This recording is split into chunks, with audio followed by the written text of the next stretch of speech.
네, 안녕하세요. 매경 이선희 기자입니다. 여러분, 8월 4일에 정부가 13만 호 추가 공급안을 발표했어요. 앞서 수도권 30만 호, 그리고 5월 달에 용산 정비청 부지를 비롯해서 7만 호를 발표를 했잖아요. 오늘 발표한 13만 호까지 계산을 하면 진짜 어마어마한 물량이 나옵니다. 그런데 사실 13만 호 이렇게 해서는 감이 안 와요. 우리가 지금 이번 발표에서 중요한 것은 13만이라는 숫자가 아닙니다. 이 중에는 계획 예상의 물량들이 많기 때문에 실제 우리한테 다 13만 호가 올지를 지금 확정을 할 수는 없어요. 그런데 무주택 실수요자분들 입장에서 지금 이번에 중요한 건 뭐냐면 정부가 이번에 진짜로 알짜 입지를 내놨다는 거예요. 강남, 용산, 서초, 소위 1급지라고 하죠. 이런 곳에서 분양이, 특히 그것도 공공분양이 나옵니다. 그동안 공공분양은 아무래도 민간 분양보다 좀 외면을 받았던 게, 뭐 서울 그런 좀 핵심지에서는 거의 없었잖아요. 그래서 왜 올해 3월 마곡 구단지 그때만 하더라도 막 이제 200대 1 막 이런 경쟁률을 기록한 게 서울에는 정말 그런 괜찮은 공공분양이 없다. 좀 이런 인식이 많았거든요. 자, 결론부터 말씀드릴게요. 무주택자분들, 특히 공공분양 대비하고 월 10만 원씩 넣으셨던 분들, 이제는 이런 슈퍼통장을 쓸 때가 됐습니다. 왜냐? 이 13만 호 중에 일부는 강남, 용산, 여의도, 그동안 우리가 공공분양에서 꿈도 꾸지 못한 그런 서울 핵심 입지에서 이게 쏟아집니다. 우리 마곡 구단지 때 얼마나 많은 사람들이 목을 맸어요. 이런 게 이제 수십 개 쏟아진다는 거예요. 더 놀라운 사실은 돈이 없다고요? 걱정 마세요. 이번에는 정부가 지분 적립형 분양을 도입했습니다. 한마디로 분양가 20%만 내고 시작을 하는 거예요. 분양가 20%면 우리가 통상 계약금이죠. 계약금만 내고 바로 내 집이 되고 살면서 나머지 분양가를 갚는다는 거예요. 포인트가 또 하나 있습니다. 가점 낮은 신혼부부, 청년들, 이제 막 통장 가입한 30대, 이런 분들이 일부 물량이 받을 수 있다는 얘기입니다. 왜냐하면 정부가 신혼부부와 청년을 위해서 주겠다고 했거든요. 특히 강남 고속터미널역 바로 앞에 있는 조달청 부지 아시죠? 여기 맞은편이 반포 레미안 퍼스티지가 30억 해요. 이 입지에, 강남 황금 입지에 이 공공 물량을 신혼부부 청년에게 최대한 많이 주겠다고 했습니다. 자, 어떻게 해요? 정부가 주겠다고 하는데 우리는 그럼 받아야겠죠? 이거 놓치면 어떻게 돼요? 후회합니다. 오늘은 드디어 정부가 내놓은 알짜 입지가 어디인지 보고 청약 자격 어떤 준비해야 되는지, 그리고 뭐 언제쯤 공급될지 한번 보도록 할게요. 단지별로 설명을 하기 때문에 좀 길 수가 있어요. 그렇더라도 이렇게 강남 공공분야 흔치 않은 기회인데 꾹 참고 들어주세요. 좋아요와 구독도 부탁드립니다. 매부리. 네, 먼저 신규 택지 33,000호예요. 우리가 오늘 주목할 부분은 신규 택지 발굴 이 33,000호입니다. 정부가 밝힌 13만 호 중 가장 큰 부분이 공공참여형 재건축 재개발 7만 호인데, 이건 조합이 국가랑 같이 재건축하겠다는 거예요. 그래서 뭐 조합이 이거는 받아들여야지만 이제 물량이 나오는 거예요. 그리고 3기 신도시 용적률 상향, 그리고 기존 사업 고미라가 있는데, 여기서는 우선 3기 신도시는 좀 안 볼게요. 왜냐면 지금 여기서 중요한 건 우리는 서울 알짜 입지의 공공 분야 요거에 지금 집중을 하는 거니까요. 그리고 신규 택지 발굴, 이제 군부지 이전 기간 부지로 인한 33,000호 요거에 좀 집중을 해서 보면 될 것 같아요. 자, 먼저 태릉 골프장 1만 호, 이거는 앞서 뉴스에서 많이 보셨죠. 노원이 경춘석 갈매역 쪽이죠. 여기에 1만 호가 들어서고요. 완벽한 여기 습세권입니다. 이 용산 캠프킴, 이게 정말 핫하죠. 드디어 개발됩니다. 남영역하고 삼각지역 더블 역세권이에요. 전쟁 기념관이 바로 붙어 있죠. 용산 가족공원을 내 앞마당처럼 쓸 수가 있어요. 대단하죠. 여기에 공공분양이 나온다는 거예요. 이촌역 근처 용산 파크타워 30평대가 15억에서 20억 정도예요. 이 입지에 공공분양이 나오는 겁니다. 세 번째, 정부 과천청사 일대 4,000호. 이건 뭐 말할 필요가 없죠. 4호선 과천청사역이고요. 과천 주공 4단지, 5단지 있죠. 맞은편 과천 위버필드 32평이 18억 합니다. 여기에 4,000호가 나오는 거예요. 4번 서울지방조달청. 네, 진정한 입지 깡패죠. 여기 지도 보면 보이시나요? 트리플 역세권 고속터미널역 초인접한 곳에 있고요. 바로 앞에는 서울팔레스 호텔, 맞은편에는 가톨릭대 성모병원 있고요. 쇼핑, 병원, 호텔, 한강병원까지 다 갖췄습니다. 여기에서 1,000가구가 나온다는 거예요. 이곳 맞은편 레미안 퍼스티지 아파트, 반포 레미안 퍼스티지가 32평이 31억 원이에요. 최근 실거래가고요. 이곳에서 공공분양이 나온다는 거예요. 5번째, 서울 서초 양재역 초인접 국립외교원 유휴부지, 여기서 600가구가 나오고요. 마지막으로 서부 면허시험장입니다. 지도 보시면 여기는 월드컵 공원하고 하늘공원을 내 앞마당처럼 쓸 수 있는 곳이에요. 디지털 미디어시티역하고는 1.5km 정도, 도보로 15분 정도 걸리겠네요. 그리고 이 주변에는 다 상암 월드컵 파크 아파트가 모여있죠. 무엇보다 여기가 완전 숲세권이에요. 월드컵하고 하늘공원을 내 앞마당처럼 쓸 수 있고, 여기서 얼마가 나온다고요? 3,500가구가 나온다는 얘기예요. 그 외에도 LH 여의도 부지, 상암 DMC 부지, 흑성 유수지 등 이런 곳 해서도 또 9,400가구가 나옵니다.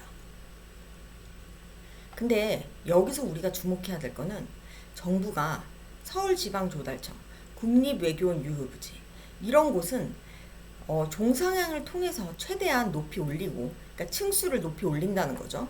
그리고 과천청사, 조달청, 국립외교원 이런 정부 소유부지의 이런 곳들은 최대한 청년 신혼부부한테 공급된다는 거예요. 30억 땅이라고 했잖아요. 이 건너편, 조달청 건너편에 있는 아파트가 지금 32평대가 30억 가는 곳이라고 했잖아요. 이런 곳에 신혼부부, 청년들을 위한 공공물량이 나온다는 거예요. 그리고 여기서 또 놓치면 안 되는 게 있습니다. 지난번 정부가 5월에 서울 도심권을 개발해서 공공물량 놓겠다고 했잖아요. 그때 이제 용산 정비창이랑 삼성역 서울의료원 부지를 얘기를 했는데요. 그런데 이번에 이미 그때 발표했던 용산 정비창 서울의료원 부지를 더 2,000호씩 늘린다는 거예요. 그래서 용산 정비창은 12,000호가 나오고 서울의료원은 3,000호가 나옵니다. 특히 이 서울의료원 여기가 어디죠? 잠실이랑 삼성역 한가운데죠. 바로 앞에는 장하선 전 청와대 그 정책실장님이 살고 있던 아시아 선수촌이 보이고요. 요 황금이체 3,000호가 나온다는 거예요. 이게 다 공공분양이냐? 왜냐면 보통 우리가 공공물량을 낼 때 정부가 공공임대랑 공공분양을 절반씩 나누거든요. 그런데 이번에는 공공분양 물량으로 우리가 많은 기대를 걸어봐도 됩니다. 왜냐면 8.4 대책 때 김태년 대표가 뭐라고 했어요? 오늘 발표할 방안에는 언론과 시장에서 예상한 것보다 더 많은 공급 물량이 담길 걸. 신규 주택 공급의 상당 부분은 공공임대와 공공분양으로 채워질 것. 이렇게 밝혔습니다.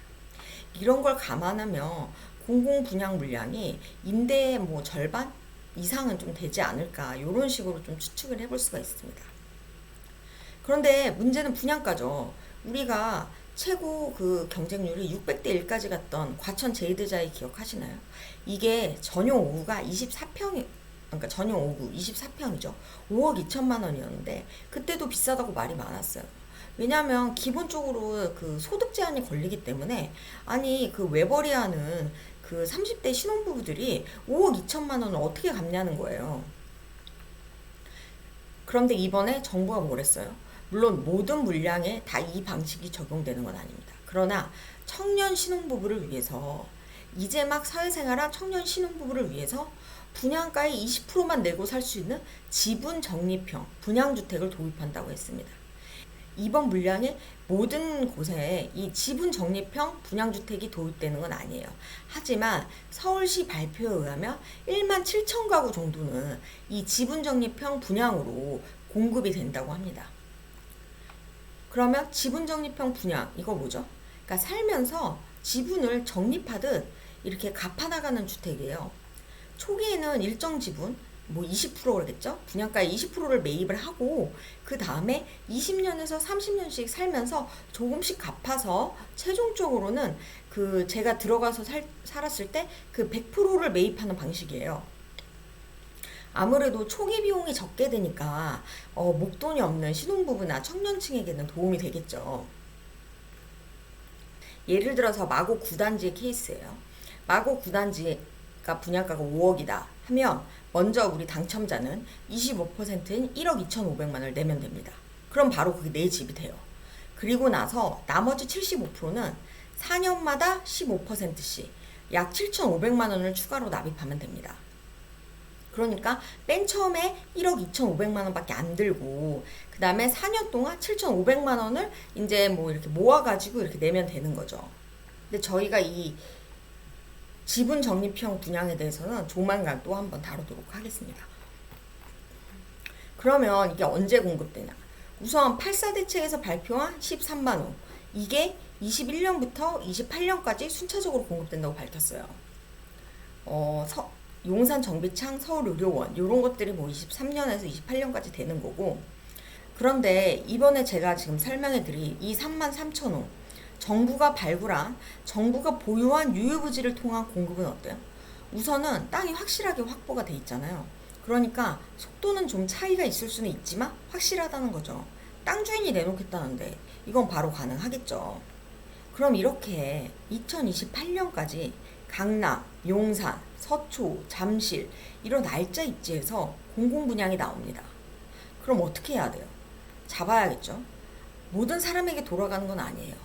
분명히 로또예요. 하지만 로또가 나오면 우리 신청이라도 해봐야 될 거 아니에요. 공공분양은 민간분양하고 다릅니다. 실거주 대상이니까 전매 제한, 실거주 의무 있는 건 당연하고요. 무엇보다 소득 요건과 자산 요건이 있어요. 그리고 가점제가 아니라 청약통장 납입 횟수, 청약통장 저축액이 중요합니다. 저는 오히려 이 부분은 또 기회일 것 같아요. 가점제가 아니기 때문에 부양가족이 없더라도 제가 오랫동안 청약통장을 모은 사람이다. 이런 사람은 기회가 있는 거죠. 2028년이 돼서 제도가 바뀔 수는 있지만 아마 큰 틀은 안 바뀔 것 같아요. 그래서 현재 공공분야 그 조건 안에서 우선 설명을 좀 해보겠습니다. 주목할 거는 생애 최초예요. 생애 최초는 가점이 없고 자녀가 없어도 넣을 수 있습니다. 추첨으로. 그런데 여기서 중요한 건 생애 최초로 1순위를 받으려면 청약통장을 24회 이상 납입해야 돼요. 24회 이상 그러면 몇 년이죠? 2년이죠. 그러니까 혹시 생애 최초를 노리겠다. 그러면 지금부터 우선 통장을 가입을 하시고 내가 24회 이상 넣는지를 좀 확인을 하셔야겠죠. 그래야 추첨이라도 참여할 수 있는 겁니다. 신혼부부도 마찬가지죠. 무주택, 자산, 소득 요건을 보고요. 혼인기간도 보죠. 근데 여기도 저축 횟수가 있어요. 예를 들어 과천 제이드자이 때 보면 저축 횟수 24회 이상은 3점, 12회에서 24회 사이는 2점, 뭐 이런 식으로 점수를 매기니까요. 여기도 기본 2년 이상은 부어야 한다고 생각하면 됩니다. 그리고 마지막 일반 공급인데요. 우선은 전용 60 이하는 소득과 자산을 봐요. 그런데 여기서 중요한 건 60 초과는 소득을 안 봅니다. 청약통장만 있으면 돼요. 그러니까 슈퍼통장을 가지신 분들한테 기회죠. 참고로 최고 경쟁률 600대 1을 기록한 과천 제이드자이 당첨것을 보면 기본 20년 이상은 넣어야 이걸 받을 수 있었습니다. 그런데 이런 20년 넘게 지금 청약 통장 넣었고 이렇게 2천만 원 넘는 청약 저축이 갖고 있으신 분들, 이런 분들은 좀 더 기다리고 있으면 뭐 강남, 용산 이런 데에 나오는 공공분야 좀 노려볼 수 있지 않을까 싶네요. 그리고 신혼부부, 그 다음에 청년, 그 다음에 생애 최초 이런 특공을 좀 노리는 분들은 만약에 기존에 청약통장 있다면 지금 확인해 보시고, 만약 청약통장이 없다면 지금이라도 넣어서 2년 정도는 우선 채워야 1순위를 갖출 수 있다는 거, 그거 좀 유념해 주시면 될 것 같습니다. 자, 정부가 신혼부부 30대 무주택자들의 마음을 잡기 위해서 그동안 갖고 있던 알짜 땅을 내놨습니다. 그럼 이런 게 어떻게 돼요? 주겠다고 할 때 받아야죠. 영상 재밌게 보셨으면 좋아요, 구독 부탁드리고요. 질문 남겨주시면 저희가 취재하는 한에서 최대한 그 성심성의껏 답변 달아드릴게요. 감사합니다.